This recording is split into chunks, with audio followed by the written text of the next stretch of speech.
et une épreuve par laquelle se distinguent les gens de la vérité et de la sunna des gens de l'innovation et de l'égarement. Alors les salafs à l'époque testaient les gens. S'ils voyaient quelqu'un qui n'aimait pas l'imam Ahmed, ils savaient qu'il faisait partie des gens de l'innovation. Pourquoi? Parce que c'était tellement qu'il était accroché, il représentait la sunna à son époque, l'imam Ahmed. Il n'était pas détesté en tant que personne. Il était détesté pour ce qu'il représentait, ce qu'il enseignait, ce qu'il défendait. Au jour d'aujourd'hui, la même chose. Si vous voyez quelqu'un qui déteste un savant comme Cheikh Rabi' hafidahullah ta'ala, ou qui parle en mal de lui, vous savez de quelle section, de quelle partie il fait. Et attention, c'est pas toujours dit de manière explicite.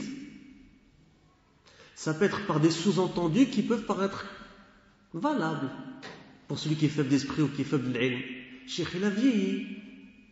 Et ça veut dire quoi? C'est bien que Cheikh il a vieilli, mais qu'est-ce que tu veux dire par là? Cheikh Fawzan aussi la vie. Hein? Cheikh Moussa Al-Abbad aussi la vie. Qu'Allah les préserve tous d'ailleurs. Mais qu'est-ce que tu essaies de dire par cela? Au contraire, chez nous c'est une qualité. Parce qu'ils ont vécu dans la sunna. Allah Azza wa Jalla les a affirmés, quand Allah les a affirmés, Allah les a affirmés dans la sunna. Et ils ont acquis une science et une expérience et une sagesse dans la sunna qui fait qu'ils sont arrivés au degré d'imam de la sunna et d'enracinés dans la sunna. Mais qu'est-ce qu'ils essaient de dire par cela? C'est que le cheikh ne sait plus ce qu'il dit, radot et kada. Pourquoi? Pour éloigner les gens de ces ulama-là. Ou que Cheikh Rabi' ou Cheikh Ubaid, avec Cheikh Ubaid ils ont encore plus méchants, comme Cheikh il est aveugle, ils ont dit c'est pas ce qu'il dit, c'est parce qu'il répète ce qu'on lui dit. Cheikh Rabi' il répète ce qu'on lui dit. C'est devenu un perroquet pour vous, subhanallah, un imam de la sunna comme ça.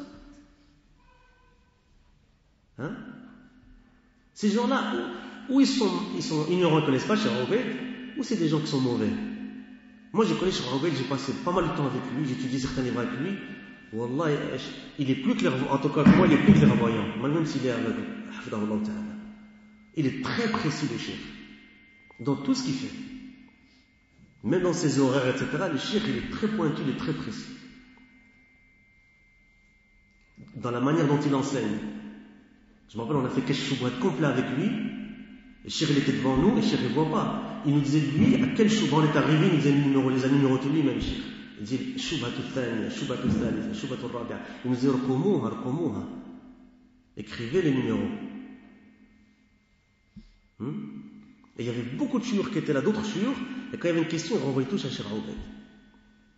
Personne ne parlait. Il disait Cheikh, là tu me demandes à moi, Cheikh. Donc faites attention. Et moi je vous parle d'il y a 15 ans. Combien un cheikh il a augmenté en sciences depuis, combien il a augmenté en expérience, combien il a augmenté en... Il y a un but derrière cela, il ne faut pas être naïf. Il ne faut pas vous laisser avoir, ya ikhwan. Il faut... Bien sûr, on n'a pas l'exagération des soufis. On prend tout ce que dit Cheikh au khlas. Non, Bilal, jusqu'à preuve du contraire, Cheikh il est sur la sunna, et il parle avec dalil, il parle avec haqq. Il commence à dire des phrases aussi, le Cheikh Rabi', il est entouré, il est enfermé, il ne sait pas ce qu'il dit juste qu'on lui dicte, etc., etc. Est-ce que nous, à notre niveau, on accepterait qu'on dise ça de nous? Non, on accepte ça d'un savant comme Cheikh Rabi'. Cheikh Rabi', c'est le plus éloigné de lui dire qu'il dise ce qu'on lui dicte.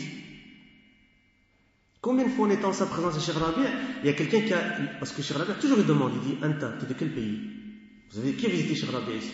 Qui a déjà visité Cheikh Rabi'? Il ne vous a pas demandé de quel pays vous étiez? Voilà.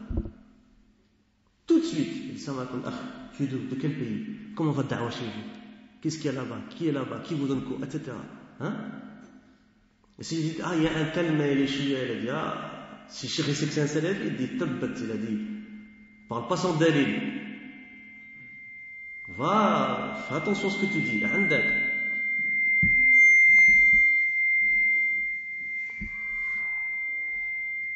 Cheikh Rabi', il ne prend pas comme ça les choses facilement. Et subhanallah, c'est un imam jarh wa ta'dil, c'est un imam très précis. Il va prendre comme ça qu'est-ce qu'on lui dicte. Et qu'est-ce qu'on lui dit, il va le répéter. Et Cheikh Rabi', il n'a pas emprisonné. Si vous maintenant, les frères, sont peut-être partis à l'Hajj, vous avez peut-être des amis qui sont partis à l'Hajj, ou vous-même vous avez été à l'Hajj ou l'Umrah, etc. Encore jusqu'au jour d'aujourd'hui, vous pouvez aller à la maison de Cheikh Rabi' à la Médine maintenant, elle est ouverte, alhamdoulilah, n'importe qui peut aller le visiter. Il n'y a pas une garde secrète autour, le Cheikh Hadja qui t'empêche de rentrer, ou la Hadi, ou là je sais pas quoi, les gens se font des scénarios, hein? D'accord? Donc s'il vous plaît, il ne faut pas vous laisser avoir par ces attaques. Ces attaques, elles sont voulues pour dénigrer la personne. Une fois que la personne est dénigrée, les gens n'écoutent plus. Pourquoi on écoute Cheikh Rabia? Pourquoi on écoute Cheikh Obeid? Pourquoi on écoute ces grands savants de l'islam? Parce que c'est des savants de l'islam. Parce qu'ils ont un statut. Et Allah Azza wa Jalla n'est pas élevé à ce statut pour rien. Ils ont les caractéristiques qui vont avec ce statut. Et c'est Allah Azza wa Jalla qui leur a donné ça. C'est un tawfiq min Allah subhanahu wa ta'ala. Allah les a choisis. Et les ulama en islam ont une place très importante, c'est les héritiers des prophètes. C'est pas toi tu viens, que tu sois des rues de Roubaix ou de Paris ou de Bruxelles, tu tournes là en rond et tu viens, tu parles sur l'ulama de l'islam comme ça. Donc, barakallahu fikum, il ne faut pas vous laisser avoir par ces paroles et ces dénigrements, qu'ils soient explicites ou implicites. Et les gens qui disent ça, ils ont des salafs, mais des mauvais salafs. C'est pas la première fois que des paroles comme ça sont dites sur les imams de la sunna.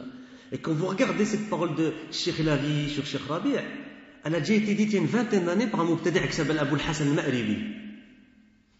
Le Cheikh al-Bukhari, à l'époque, il l'avait déjà remis en place. Donc, quand vous entendez cette parole aujourd'hui, vous savez c'est qui sont salafs. Et vous savez qu'est-ce qu'ils cherchent par là. Écartez-vous de lui.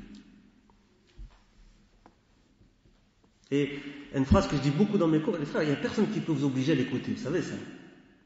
Ouais, mais Akhi m'a parlé, Akhi, tu t'as parlé, bouge, parle, Akhi, qu'est-ce qu'il va te suivre, va tenir l'oreille.